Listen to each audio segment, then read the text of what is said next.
Dr. Rich Blana. Welcome to this, the 24th edition of my podcast. In this edition, we'll continue our discussion of mindfulness and talk about misdirected attention, the topic covered in my most recent Stress e-newsletter.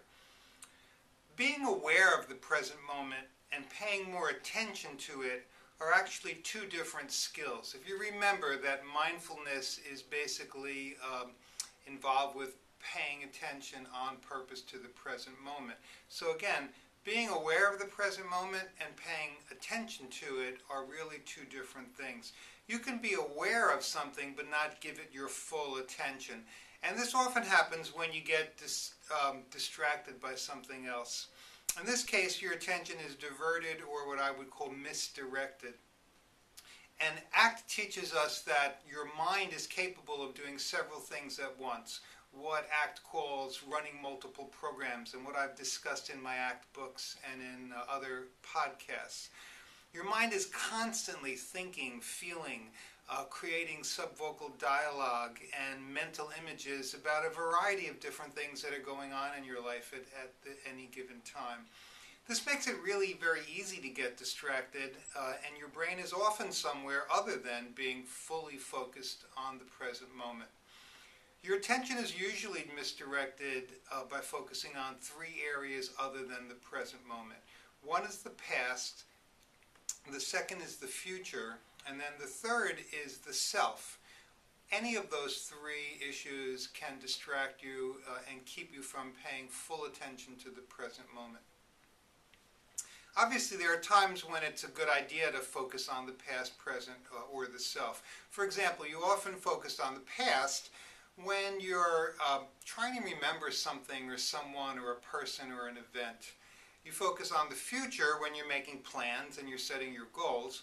And you focus on yourself when you're really taking time to reflect on your thoughts and feelings about something. And these are all appropriate examples of focusing on the past, the future, and the self. Inappropriate focusing on the past, the future, and the self occurs when you do this when you're engaged in something in the present moment that demands your full attention. Focusing on the future or the past at the expense of the present can really result in your inability to be in the present moment when it fully counts, like when you're in an important meeting, when you're making love with your partner, or when you're in a concert hall listening to a beautiful concert. There are really many causes of misdirected attention, and it affects everything from your personal life to your work and to your safety. And Greg Creech, a friend of mine and the director of the Toto Institute in Vermont, came up with a list of 10 common costs that are associated with misdirected attention. And the first one really taps into things we've been talking about related to ACT, and that is psychological suffering.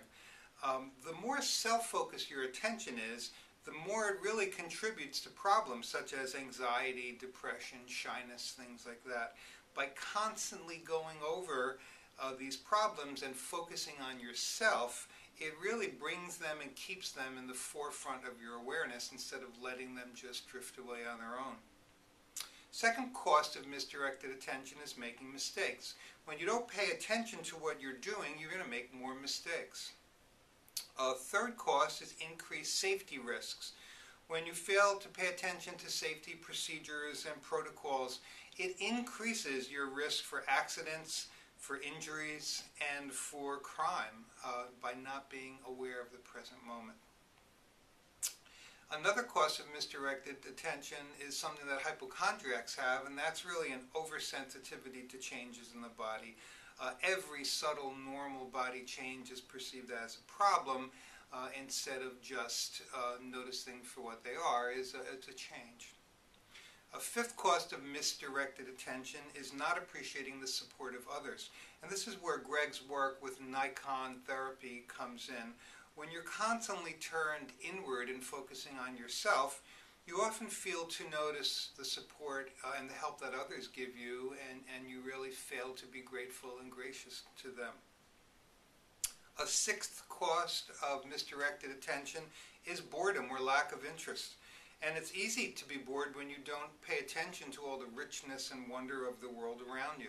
When you do pay attention to life's detail, the world becomes a much more interesting place to be part of.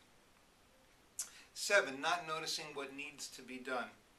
When your attention is misdirected, especially on the self, you often confuse what you feel like doing with what really actually needs to get done. An 8th cost of misdirected attention is forgetfulness. When your attention is misdirected, you forget where you put things, you forget your appointments, and you forget items on your to-do list. A 9th cost of misdirected attention is wasting time. Misdirected attention results in an incredible amount of wasted time because it takes you away from doing what really needs to be done. And lastly, misdirected attention can cause unnecessary trouble to others. You're not an island. The cost of your misdirected attention affects all of those people around you. In the most recent edition of my Stress e-newsletter, I give you a tip on how to start focusing your attention more on the present moment, to not only become aware of the present moment, but to really pay more attention to it. So at the end of this newsletter, you'll see the URL address to get a free copy of that newsletter and to get on the mailing list for the free newsletter. It's a great newsletter. It backs up a lot of what we do on the podcast. So I hope you get a chance to do that, and I look forward to working with you next month again. Thanks.